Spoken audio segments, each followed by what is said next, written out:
Umat Tuhan yang terkasih dalam Yesus Kristus, Salam. Jumpa lagi pada hari ini 4 Februari 2022.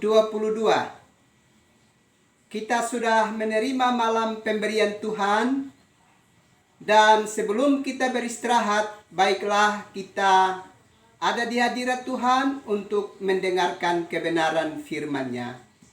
Mari kita berdoa. Kami memuji kebesaran nama-Mu Bapa, karena Bapa terus berkarya untuk kehidupan dan keselamatan kami, umat manusia. Malam ini kami bersyukur, kami sudah menerima malam pemberian-Mu. Dan sebelum beristirahat kami mau mendengarkan kebenaran firman-Mu. Datanglah dan berkati kami sekalian. Demi Yesus Kristus yang adalah firman yang hidup itu. Padamu kami berdoa dan mengucap syukur. Amin. Umat Tuhan yang terkasih, kita mendengarkan kebenaran firman Allah dalam kitab Yosua pasalnya yang keempat. Ayatnya yang pertama sampai dengan ayatnya yang ke-7. Ke-12 batu peringatan.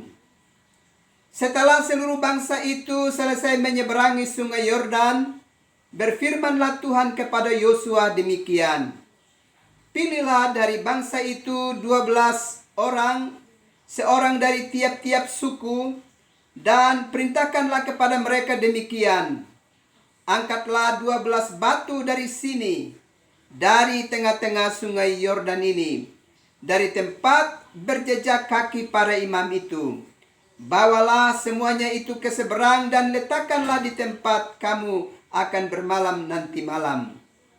Lalu Yosua memanggil ke-12 orang yang ditempatkannya dari orang Israel itu, seorang dari tiap-tiap suku, dan Yosua berkata kepada mereka, menyeberanglah di depan tabut Tuhan Allahmu ke tengah-tengah sungai Yordan, dan angkatlah masing-masing sebuah batu ke atas bahumu menurut bilangan suku orang Israel, supaya ini menjadi tanda di tengah-tengah kamu.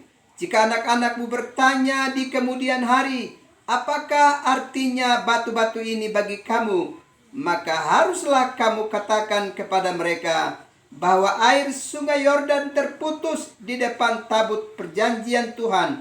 Ketika tabut itu menyeberangi sungai Yordan, air sungai Yordan itu terputus. Sebab itu batu-batu ini akan menjadi tanda peringatan bagi orang Israel untuk selama-lamanya.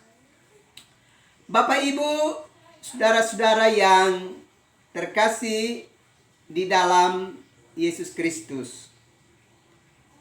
Pada renungan malam yang lalu, kita sudah belajar dari kebenaran firman Allah, bahwa Allah dalam kedaulatannya telah memberi kepercayaan kepada Yosua supaya dia bisa menjadi pemimpin baru dalam memimpin bangsa Israel untuk menyeberangi sungai Yordan dan merebut Kanaan menjadi tempat kediaman bagi kehidupan mereka.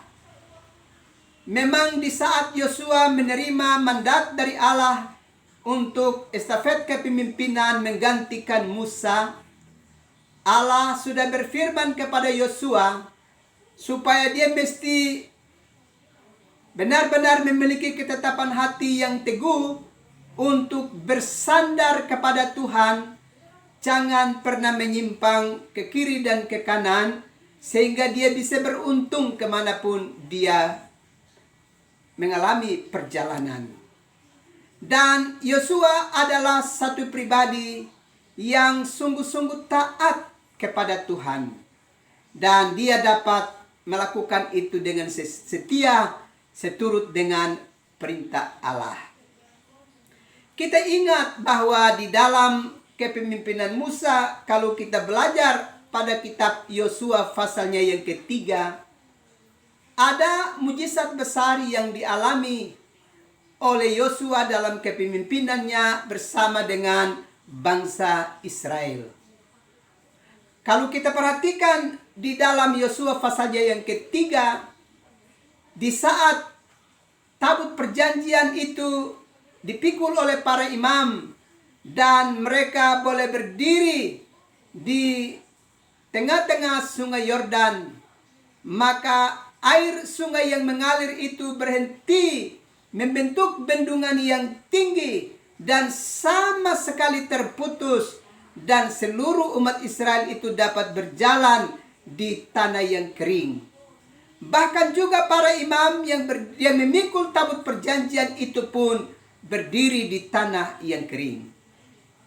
Ini sebuah keajaiban yang Tuhan lakukan, menyertai kepemimpinan Musa sebagai pemimpin baru yang menggantikan kepemimpinan Musa untuk mengantarkan bangsa itu memasuki negeri perjanjian.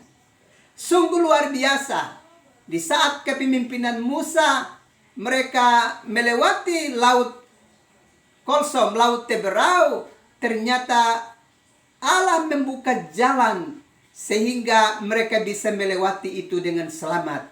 Dan sekarang lagi di bawah kepemimpinan Yosua, Allah membuat lagi perkara yang dahsyat untuk menyertai Yosua sebagai pemimpin yang baru. Ini mau membuktikan bahwa Allah itu ada dari dulu, sekarang, dan selamanya, akan tetap memberkati perjalanan hidup umatnya. Kepemimpinan Allah, penyertaan Allah, dan kedahsyatan Allah itu tidak hanya berhenti pada Musa sebagai pemimpin pada waktu itu, tetapi berlanjut pada pemimpin baru, Yosua. Itulah sebabnya kalau kita baca di dalam pasalnya yang keempat pada malam ini, maka Yosua memerintahkan kepada kedua belah suku itu supaya masing-masing orang mewakili suku itu mengangkat satu batu di tengah sungai Yordan, membawa ke tempat perkemahan, dan batu-batu itu dapat disusun, 12 batu dapat disusun sebagai sebuah tugu peringatan. Sehingga kelak generasi baru dari Israel akan bertanya tentang monumen batu tersebut.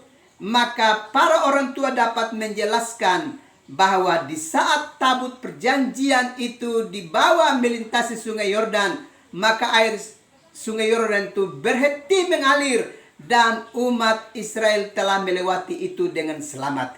Dan inilah tandanya. Bapak, Ibu, saudara-saudara yang terkasih di dalam Yesus Kristus, itu berarti melalui perenungan malam ini, bagi kita masing-masing harus membuat satu tanda tertentu di dalam kehidupan kita untuk mengingatkan kita bahwa Allah di dalam kedaulatannya telah menyertai dan memberkati kita. Bukan saja menyertai dan memberkati para orang tua kita, tapi juga menyertai kita sekarang ini, dan akan seterusnya menyertai anak-anak kita sesuai dengan janji dari Tuhan. Bapak, Ibu, saudara-saudara yang terkasih di dalam Yesus Kristus. Karena itu, melalui bacaan ini, kita dapat belajar bahwa setiap orang harus tetap ingat dengan baik bahwa Allah telah berkarya dengan begitu hebat untuk keselamatan hidup kita. Dan karena itu, kita harus terus bersaksi tentang kebesaran Allah itu kepada setiap orang, bahkan kepada generasi baru kita, sehingga keyakinan dan ketergantungan kepada Allah tidak berhenti pada masa kita, tetapi dia harus berlanjut pada generasi kita selanjutnya, sehingga seluruh generasi akan terus bersaksi tentang kebesaran Tuhan di dalam hidup ini. Masing-masing kita di dalam perjalanan dan pengalaman hidup kita, pasti kita pernah mengalami satu peristiwa tertentu yang begitu dahsyat dan luar biasa di dalam hidup kita. Kita pasti pernah mengalami pertolongan Tuhan di dalam hidup ini. Bagi saya secara pribadi, saya pernah mengalami satu pertolongan Tuhan yang sangat dahsyat. Di saat saya berusia SMP kelas 1 di tahun 1977 yang lalu. Pada waktu itu saya mengalami sebuah penderitaan sakit yang benar-benar mengerikan. Dan bagi orang tua saya, bagi keluarga-keluarga saya, orang-orang di sekitar saya berkata kepada orang tua saya bahwa anak bungsu dari Bapak Ishak dan Mama Mani pasti tidak bisa bersama dengan mereka lagi. Ia sudah tidak berdaya di dalam hidupnya dan dia pasti tidak akan terus bersama-sama dengan keluarga. Tapi apa yang terjadi? Allah membuat satu perkara yang dahsyat dan yang sangat luar biasa, melampaui akal dan kemampuan keluarga kami. Dan saya sudah mengalami keselamatan. Pada suatu malam, ada seseorang yang datang dan mengetuk kepala saya dengan sebuah tongkat dan berkata, "Anak, besok anak sudah mengalami kesembuhan. Dan nanti anak akan mengikuti proses pendidikan sampai dengan menggunakan pakaian seperti ini." Lalu saya ditunjukkan prosesi wisuda pada waktu itu.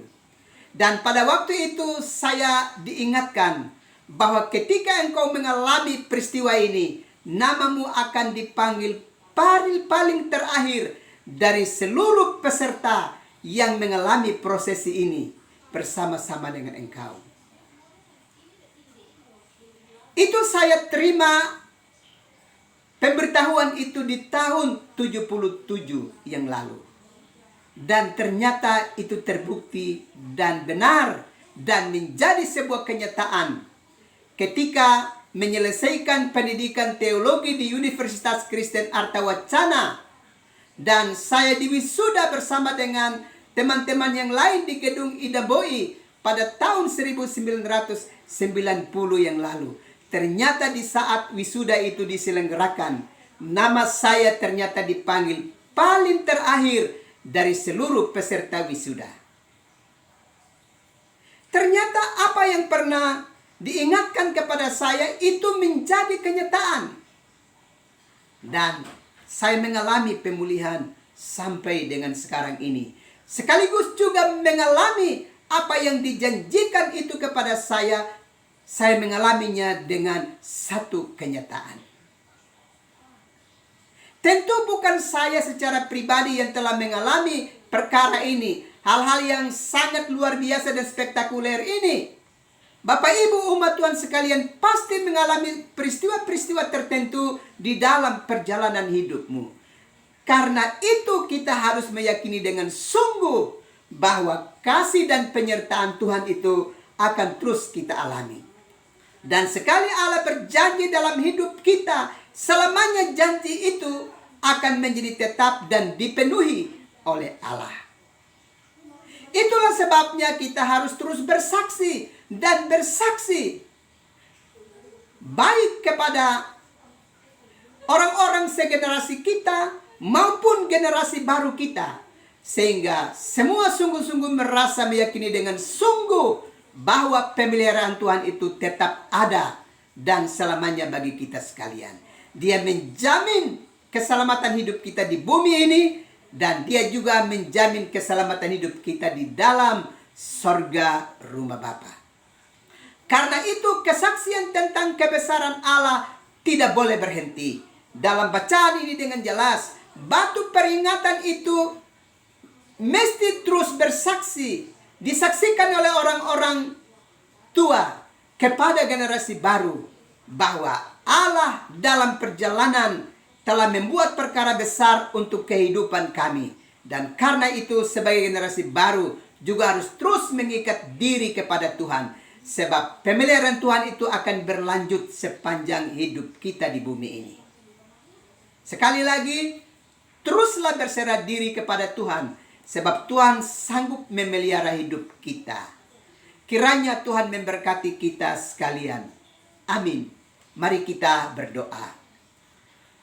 Segala puji, hormat, dan sembah kami nyatakan kepada Tuhan. Karena kami bersyukur Allah terus melawat kami dengan kebenaran firman-Mu. Supaya kami terus ingat betapa Tuhan mengasihi dan terus bergerak dengan dasar untuk kehidupan dan keselamatan kami di bumi ini. Terima kasih Bapa untuk firman-Mu. Sesaat lagi kami akan beristirahat. Tapi malam ini hamba mau berdoa untuk umat-Mu yang sedang bergumul dalam penderitaan sakit. Baik di rumah-rumah sakit maupun di dalam rumah tangga mereka. Ya Bapa, siapa gerangan yang akan membantu dan menolong umat-Mu yang mengalami penderitaan sakit? Hamba berdoa, berkati para dokter, para perawat, seluruh petugas medis yang berjuang untuk kesembuhan bagi orang-orang sakit di rumah sakit. Juga berkati usaha dan upaya dari setiap keluarga bagi saudara mereka, keluarga mereka, orang-orang yang mereka kasihi yang sedang sakit di dalam rumah mereka masing-masing.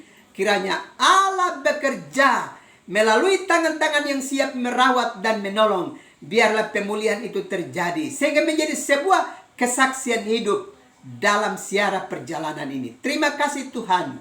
Hamba juga berdoa untuk umat-Mu yang mencari nafkah dalam kehidupan mereka. Baik mereka yang berusaha dan mencari nafkah di darat dalam berbagai bidang usaha. Baik itu sebagai mereka yang bekerja sebagai ASN maupun pegawai swasta. Ataupun mereka yang berbisnis atau berbagai usaha lainnya. Hamba mau berdoa. Beri roh takut akan Tuhan kepada umat-Mu. Dan buka pintu berkat-Mu. Serta alirkan berkat-Mu memasuki kehidupan umat-Mu sekalian. Hamba juga berdoa untuk gereja-Mu. Baik para pemimpin di lingkup jemaat, klasis dan sinode. Juga seluruh warga gereja. Dan seluruh pemberita Injil. Para pendeta, para pendeta diaken dan pengajar. Dan juga seluruh komponen pelayanan. Tuhan perlengkapi dengan kuasa dan hikmat-Mu. Untuk terus mewartakan warta keselamatan. Dan seruan pertobatan bagi umat-Mu. Terima kasih Bapa. Hamba juga berdoa untuk bangsa dan negara dan pemerintah kami. Bapak Presiden, Bapak Joko Widodo, Bapak Gubernur, Bapak Wali Kota, Bupati, di mana kami menjadi bagian. Hamba mau berdoa supaya para pemimpin bangsa kami, Tuhan boleh perlengkapi mereka dengan kuasa-Mu yang hebat. Supaya mereka menyelenggarakan kepemimpinan di tengah-tengah bangsa dan negara ini sungguh-sungguh berlangsung dalam kehendak-Mu. Dan semua kami sebagai rakyat yang hidup di rumah bersama Indonesia, di provinsi kami Nusa Tenggara Timur, dan di kota kami, Kota Kupang, Kota Kasih. Tuhan memberkati kami, supaya kami hidup damai satu dengan yang lainnya, dan saling menolong dan saling membangun untuk kedamaian hidup bersama. Terima kasih Tuhan, kami akan beristirahat malam ini. Karena itu tutup bungkus kami dengan kuat kuasa-Mu, supaya kami beristirahat dengan aman. Ini doa kami, ini sembah kami. Demi Yesus Kristus yang adalah Tuhan dan Juru Selamat bagi hidup kami. Padamu kami berdoa dan mengucap syukur. Amin. Umat Tuhan yang terkasih dalam Yesus Kristus. Selamat malam. Selamat beristirahat. Tuhan pasti terus melindungi dan memberkati umat Tuhan sekalian. Salam.